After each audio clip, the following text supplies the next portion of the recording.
Mangwanana akanaka sangano dzvene raMwari nokukwazisai zvekare muzita raJesu. Tinoda kutenda Mwari nemukana wekuramba tichidzidza pashoko rake. By beholding we become changed. The more we study God's word, the more we are transformed into his likeness. Saka shoko raMwari rochizoti manje hazvizikanwi kuti tichazovei, asi kana achizoonekwa tese tichazofanana naye. Saka we are in the process of being transformed. Ndizvo here? We are being in the process yekuti tigadzirwe tifanane naKristu Jesu. And the process iyoyo haingoiti instantly pakuonekwa kwaJesu. It's ongoing izvozvi patiri kutorarama. Tiri kufanira kuramba tichipuruna nekusiya zvakaipa kuti tifanane naJesu Kristu. Kana ouya kuzotora chakafanana naye. So dai Mwari wekudenga atibatsira tive vanhu vebhuku. Ngatirambei tichitsvaka pabhuku yaJehovha. Kana tatsvaka pabhuku yaJehovha, ichatiratidza nzira yatinofanira kuti tifambe nayo mukati meano mangwanani. Mwari watiitira zvakanaka, Mwari vatikomborere. Mukati memangwanana ano, we are going to read the text yatinogara tichiimba kazhinji kacho. Isu tiri vana vadiki taitomboimba. Paivapo nemurume waibva Jerusarema achienda Jeriko, ndobva apondwa nematsotsi mukati menzira. Tinogara tichinzwa nezvayo. Vamwe vaizoimba kuti muprista akamusiya, nemulevha akamusiya, muSamaria akanaka ndiye akazomukwidza padhongi. Mukati memangwanana ano ndo nyaya yatoda kuti tidzidze nezvayo. Now regai tiverenge inowanikwa mubhuku raLuke chapter 10 verse ya 30 to 37. Ini handisi kuverenga yese, isi tinogona kuverenga tiri kumba ikokoko. Mufananidzo wemuSamaria akanaka, or the parable of the good Samaritan. Now takaverenga Luke chapter 10, pane discussion iri kuitika pakati paJesu nemumwe mududziri wemurayiro kana kuti mumwe mudzidzisi wawaiti marabbai in those days, kana kuti munhu akanga achiziva mutemo, lawyer. Saka zviri kunzi zvino mumwe mududziri wemurayiro wakasimuka aidza Jesu achiti, mudzidzisi, ndingaitei kuti ndigare nhaka yeupenyu husingaperi? Akati kwaari, pamurayiro pakambonyorwei? Pakanyorwei? Unoziva pari kutanga nyaya ika iri kutaura kuti nyaya yekuponeswa kwedu tinototsvaga pakanyorwa. Hatingofumi taane dzimwe nzira dzekuponeswa nadzo dzisina kunyorwa pamurayiro waMwari, the scriptures. So hakuna munhu anogona kufuma kumba kwake aane imwe nzira yekuponeswa kwevanhu. Ndokusaka Jesu abvunza mubvunzo wekuti mudzidzisi, ndingaitei kuti ndiwane upenyu husingaite sei, husingaperi? Kunyangwe aidza ake Jesu. Iwe mukati memwoyo wako unogona uine mubvunzo wekutoti ndoitei kuti ndiwane upenyu husingaperi? Mwari ari kuti kwauri mangwanana ano, pamurayiro pakambonyorwa kuti chiko? Pari kumbonzii nenyaya yekuponeswa? Ekti anobva aisa pachena, anoti hakuna rimwe zita rakapiwa kudenga nepanyika ratinoponeswa naro, kana zita ren'anga, kana zita rabhishopu, kana zita remuprofita. Hakuna kunze kwezita raJesu. Ndo zita rakapiwa kudenga napanyika kuti riponese humanity. So hakuna chero akaita mukurumbira wakaita sei, haaponesi munhu iyeye. Chinoponesa kutenda kuzita raJesu, John 3:16. Nokuti Mwari wakada nyika nokudaro wakapa mwanakomana wake kuti ani naani anenge atenda kwaari arege kufa asi ave neupenyu husingaperi. Saka akabvunza Jesu akapindura akati, pakanyorwa kutii pamurayiro? Iwe wacho unomborava sei? So mukati memangwanana ano mubvunzo umwe uri kukosha uri kuti kana morirava munorirava sei bhaibheri racho? Moda kuti ritaure zvamuri kuda kuti ritaure here, kana kuti uri kuda kuti Mwari ataure zvaari kuda kwauri? So Jesu ari kutoti kune munhu, inzwa, ndoziva zviri mupfungwa mako. Handizivi kuti uri kuda kuita abide nezviri mupfungwa mako here, kana kuti uri kuda kunzwa kuti Jehovha Mwari anomboti kudii. So this morning Mwari vari kutidana kuti tinzwe kuti Mwari vari kuda kuti kudii muna Luke chapter 10 verse ya 30 to 37. Zvino ini ndiri kuda vhesi rikuti Jesu akapindura. Maybe rega titangire paverse 28. Akati kwaari, wapindura zvakanaka, ita izvozvo ugorarama. Asi iye achida kuzviruramisa akati kuna Jesu, wekwangu ndianiko? Musoro wenyaya uri kuti akapondwa nematsotsi. Hanzi nemurume uyu ari kumbonzi wekwangu wacho ndiani? Pari kunzi nevhesi idawo kwako. Ndiani ari kunzi wekwangu? Jesu ndobva azomupindura. Akamupindura achiti kudii? Akati mumwe munhu wakabva Jerusarema akaburukira Jeriko, akavirwa namakororo, akamupamba nguo, akamurova, akaenda ndokumusiya oda kufa. Mangwanana ano musoro wenyaya uri kuti akapondwa nematsotsi. Ndiani akapondwa nematsotsi? Ndiye ari kunzi naJesu ida wekwako. Wekwako ndiye upiko? Ndiye ari kunzi akapondwa nematsotsi. Inzwai vana vaMwari, mukati memangwanana ano ndoda kutaura zvishoma shoma nemihama vadikani. Mamuchizviya here kuti tiri kurarama munyika izere vanhu vakapondwa nematsotsi? Hakuna asina kupondwa nematsotsi. Iwe neni wacho takapondwa nematsotsi. Akagara parutivi neve akapondwa nematsotsi. Patakanga tiri munzira tichibva kuJerusarema tichitiza pamberi paMwari wedu tichiti taakuenda kunonakidza, takapondwa nematsotsi along the way. Mukati meano mangwanani ndiri kuti kudii? Ndiri kuti vanhu vaMwari, munhu wakagara pasaidi naye uyu ifragile, handle with care chaiyo. Yakanyorwa pamabhokisi aya anenge akaiswa mabhotoro mukati. Anonzi this is a fragile commodity, you must handle with care. Ndiri kuti ini vana vaMwari, bhokisi ndakariona rakanyorwa kunzi this side up. Paupenyu hwatiri kurarama, vanhu vakapondwa nematsotsi. Maponderwo ndo akasiyana. Vamwe vakafirwa vakapondwa nematsotsi. Vakatorerwa vadikanwi mukati meupenyu vakapondwa nematsotsi mani. Vamwe vakapinda mumarriage, mwana akaramba imomo, vakapondwa nematsotsi. Vamwe vakati vabereka vana vavo vakura vakatanga kuvanetsa nemusikanzwa, vakapondwa nematsotsi. Vamwe vakati vapinda mukati memarriage vakanosangana nevakadzi vane nharo vana chihera imomo. Handizivi hangu kuti ana chihera vacho vanosvika papi, asi vane nharo dzekuti mumba imomo hamufarwi kana musikana wagumbuka.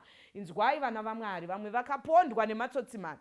Vamwe vakasangana nevarume vane upombwe une level yekuti unopererwa kuti ndomubereka here kuti aite munhu kwai. Vamwe vakapondwa nematsotsi. Mukati meupenyu hwatiri kurarama vana vaMwari, munhu wese waunosangana naye ifragile commodity, handle with care. Unogona kuvaona vakagara mumazimota avo anotyora muzura. Usakangamwa kuti nyika ino shoko raMwari rinoti hokoyo nyika nokuti wakaipa akakandirwa kwauri mubhuku raRevelations tichiverenga pakati the great controversy.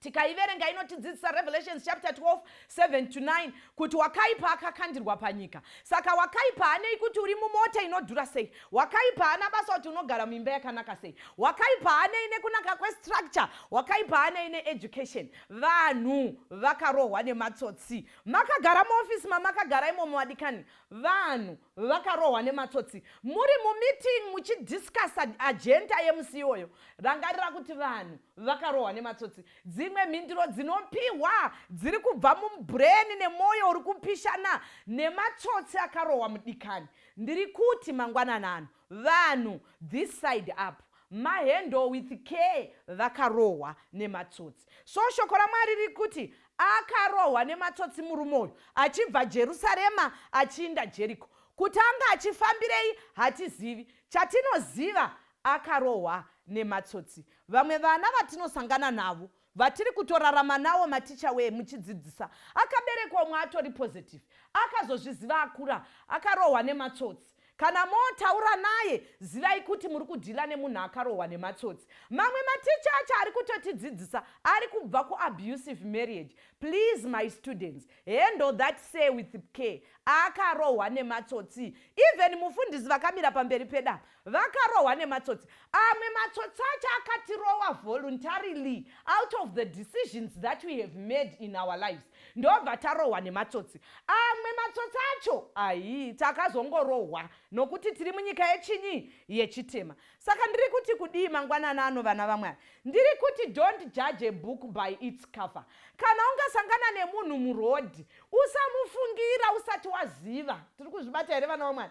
Usakasike kumujaja kuti ava vanenge vanongozviitisa vava. Kumwe hakusi kuzviitisa, akarohwa nematsotsi. Anenge akarohwa nenzira yakasiyana mhani. Matsotsi acho anorova zvakasiyana ka. Kune matsotsi anotorova chaiko nemaoko achida kukutorera pesi. Kune matsotsi anorova nesimbi kukusiya wapotsa wafa. Ayi, inzwai vana vamwari, tiri kurarama munyika yevanhu vakarohwa nematsotsi. Hauzivi kuti iye akasvitswa papi nematsotsi. Kana ndichiti matsotsika, ndiri kureva matambudziko eupenyu, ndiri kureva zvivi, ndiri kureva zvivira vanhu. Vanhu vakavirwa nezvakasiyana siyana zviri kurema mudikani munyika ino yechitema. Saka kana wasangana nevanhu, handle them with care. Unogona kupedzisa chakapera kare nemashoko aunotaura. Vanononoka kutaura. Hauzivi chakavanonotsa, imwe istroke yezvavakasangana nazvo. Vanobwaira sevakaneta. Hauzivi chakanetesa maziso ayo munhu waMwari. Usakasika kuconclude. Vanhu vakarohwa nematsotsi. Unoziva mukati meupenyu hwatiri kurarama. Ukaverenga pana Matthew chapter 9 verse 36 inoti Jesu akavatarira akavanzwira tsitsi. Nekuti akavaona vachiita semakwai asina mufudzi. Munyika yatiri kurarama iyi, be compassionate. Ukasangana nevanhu mukombi vanzwire tsitsi mhani, vakarohwa nematsotsi vese vari mukombi kubva kuna dhiraivha kusvika kwauri, vanhu vakarohwa nematsotsi. Unoziva, even tiri mukati memarriage, gara imomomo uchiziva kuti uri kugara nemunhu akarohwa nechivi. Hakuna anorora ngirozi. Tinongosangana nevakabvarurwa nezvivi. Gara uchirangarira izvozvo izvo. Kuti munhu wandotogara naye uyu akatorohwawo futi nematsotsi. Newe wacho wakarohwawo futi nematsotsi. Be compassionate. Nzwira vamwe vanhu tsitsi. Inzwa mwoyo wako uchirwadziwa nekuda kwevamwe vanhu. Usakasike kuconcluda zvinhu. Vanhu vakarohwa nematsotsi. Know how to address people. Rega ndimboitaure nyaya iyoyi. Ziva kuti vanhu vanokwaziswa sei. Ndosaka uchiona kuchiwanhu chedu tinoti marara sei mama, marara sei baba, marara sei sekuru. Usape vanhu mazita mhani. Pane vamwe vanobva vati, moreva uyu wekurambwa here uyu, unoziva sei kuti ndiye akarambwa? Ko kana ari iye akarambwa, akati izvi handichazvikwanisi, ingoziva chete kuti akarohwa nechii? Nematsotsika munhu waMwari. Unonzwa umwe achiti, ava ndo moreva mai vepapo vasina murume. Munhu waMwari, vamwe vanaye akachonera Joni, havana kukutaurira chete kuti baba vakaenda Joni kare kare havasati vadzoka. Saka iwe sinzi wakatanga kuloja panext door, hausati wambomuona ukafunga kuti havana ivo vainaye. Inzwa munhu waMwari, vanhu vakarohwa nematsotsi. Vanhu vakarohwa nematsotsi, ziva zvekutaura. Ingova kwazisa uchingoti marara here maiguru, zvekuti murume akazoindepi hazvidei newe munhu waMwari. Vanhu vakarohwa nematsotsi. Ko unoadresereko vamwe vanhu uchiti bofu repapo? Ko adi ngoti pamba pasekuru? Unoziva here chakamuitisa ubofu? Unodirei kuramba uchidzvanya maronda eumwe munhu? Munhu waMwari, be compassionate. In your speech, nzwirawo vamwe vanhu tsitsi. Unonzwa umwe munhu achiti, moreva mai vaya vatinopinda navo vekupusa. Unoziva chakavapusisa here nhai munhu waMwari? Unochiziva? Unoziva kuti mai vavo ukagara navo pasi ukataura navo chaiko chaiko, unoziva here kuti unogona kupedza mazuva uri kutadza kudya sadza iwe uchipinduka kuti zvinhu zvakadaro zvingaitirwe munhu paupenyu here? Mudikani, Mwari wekudenga ngaatibatsire. Ngatizive zvekutaura. Uyu akangwarisa uyu, umwe hauzivi chakamungwarisa. Dzimwe dzitori njere dzakutorashika nekuda kwezvakasangana nemunhu. Unoziva kuti depression inoisa vanhu kuzvinhu zvirika. It's either inobva yavaita kuti vanyarare kuti zii, kana kuti inobva itoti vabva wangwara chaiko chaiko.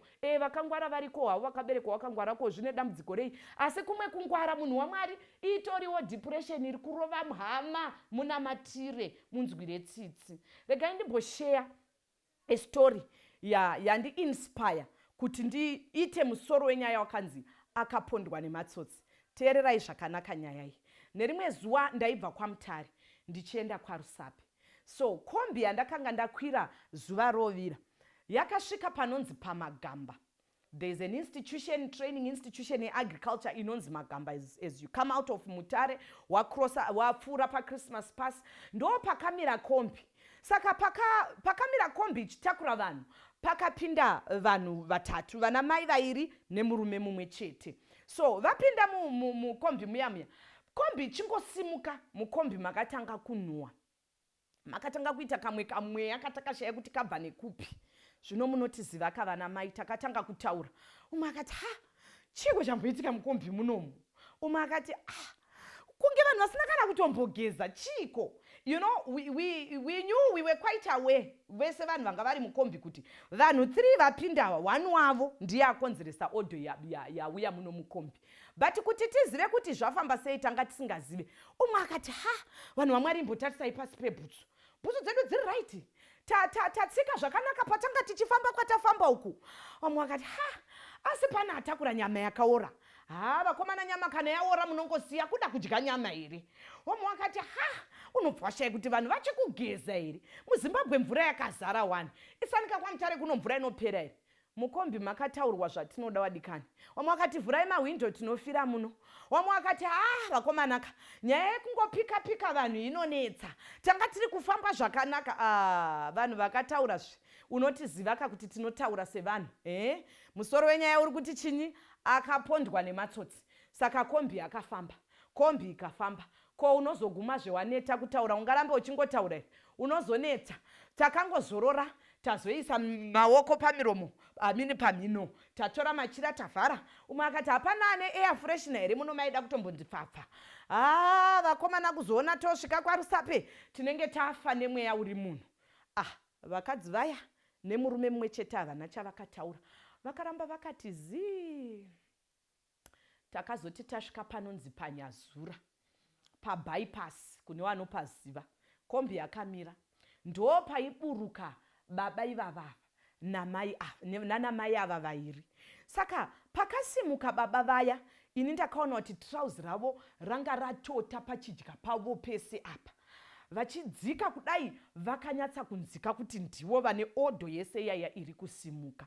Saka ndakangotarisa kudai kuti nditi chii ndakazvishaya. So baba vaya pavakadzika slowly vachibatsirwa nevamwe vavo.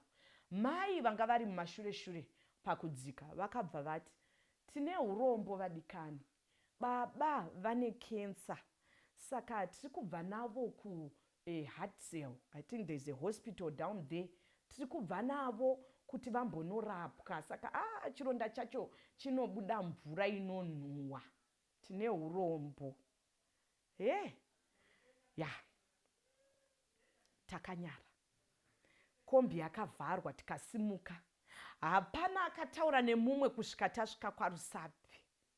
Ndakachera kagomba ndikapfira kuti handiiti futi kutaura chinhu chandisiri kuziya, kukomenda ndisina kubvunza kuti nhai zvakamira sei. Inzwai vana vaMwari. Unoziva ndasvika kumba kwangu kudai ndakati mudikana akaremerwa. Panzvimbo yekunge tanga tabvunzawo zvakanaka. Pamwe tingadai tapa umwe wedu dhola. Pamwe tingadai tapa umwe wedu advice. Tavanyadzisa sei? Kubva kumagamba kusvika paNyazura tichivarwadzisa, tichivachokonya pachironda changa chichirwadza kare, tichiwedzera chepamiri nechepamwoyo. Baba ava vakangofamba slowly. Inzwa munhu waMwari, tiri kurarama munyika yevanhu vakapondwa nematsotsi. Usakasika kutaura, usakasika kuconcluda. Now, toda kuti titarise Luke chapter 10 iyoyi. Iri kuti panapa paverse 33. Zvino mumwe muSamaria wakanga ari parwendo akasvika kwaari akati achimuona, akamunzwira tsitsi. Ndoiya yatati Jesu akati achiona vanhu, he had compassion. Akati aiona vanhu vaiita sevafudzi vasina makwai. Each time you look at people, vanzwire tsitsi. Even if usingazivi nyaya yangu ndinzwire tsitsi. Ini yako handiizivi, ndofanira kukunzwira tsitsi. Hapana asina nyaya, ndo nyaya yemangwananano. Munhu wese akapondwa nematsotsi. Hanzi the good Samaritan akamuona akamunzwira tsitsi. Chii chaakaita? Haana kungomunzwira tsitsi seni newe. Tinongoti yuwi, maiwe. Izvozvo hazvina kukwana. The good Samaritan akaenda kwaari, ndo kumupombera mavanga ake. Uri kupaona here apo? Good Samaritan akaenda pahama yake kwakunopomba mavanga. Zvorevei? Zvinoreva kuti akafukidzira. zvinoreva kuti akavharira mukati pairwadza pacho. Shoko raMwari roti rudo runofukidzira. Rudo haruvhuri pachena kuti vanhu vese vazive kuti zvamuri kuvaona vachifamba vakadai vakapondwa nematsotsi in such a way. Aiwa, rudo rwaKristu runofukidzira. Ndosaka shoko raMwari richiti, while we were yet sinners, Christ Jesus came and died for us. Kuti utsvene hwake hufukidzwe isusu. Muimbi werwiye anotiye, nangisa Jesu haana chitema, asi upenyu hwake ndiwo hwapiwa inini. Hwangu hwechitema uyu hwafukwa nehwake huchena. So this good Samaritan akapomba akavharidzira. Kangani katinoda kuti vanhu vanyatsokuziva kutambudzika kwehama. Kangani katinoda kunyatsa kuburitsa detail. Patinosvika pane mamwe madzimai nevamwe vana baba titi aiwa tetero dhanya yavo yakamira yakadai. Zvozobatsirei kana vanhu vakawana detail? Zvikanzi uyu murume uyu akapomba, akafukidzira, akavharidzira. Ibasa rako mudikani, ibasa rangu, nekukwanisa kwedu kuvharira zvinofanira kuvharirwa. Hapana nidhi yekuti utaure mai panext kuti ndindakawapa muriwo manheru nezuro. Fukidzira hama yako Nicodemusly. Jehovha Mwari uchakuitira zvakanaka. Shoko raMwari riri kuti akaenda kwaari ndokumupombera mavanga ake, akadira mafuta newaini, akamukwidza pachifuwo chake. Zvoreva kuti paakadira mafuta akashandisa maresources ake to lessen the burden yenge yasangana nehama. Akashandisa maresources ake to give healing, to bring healing kune mudikani akanga achiremerwa. Maronda anga achirwadza, asi paakaiswa mafuta nemudikani zvakapfava zvikareruka. Ibasa rangu newe kupfawisa nekurerutsira hama kuti Mwari vagokudzwa mukati meupenyu hwedu. Zvikanzi Jesu akazvipa nekuda kwedu. Jesu akazviramba nekuda kwangu newe. Iwe neni tinofanira kufanana naJesu, kuzviramba nekuda kwesituation yehama. Zvikanzi akaita sei? Akamukwidza pachifuwa ndokumisa kuimba yavaeni, ndokumuchengeta. Keep a level eye. Manage the progress yeupenyu yehama yako. Usagume nekungomupa bhanduru remuriwo. Usagume nekungomupa hembe chete. Keep a level eye.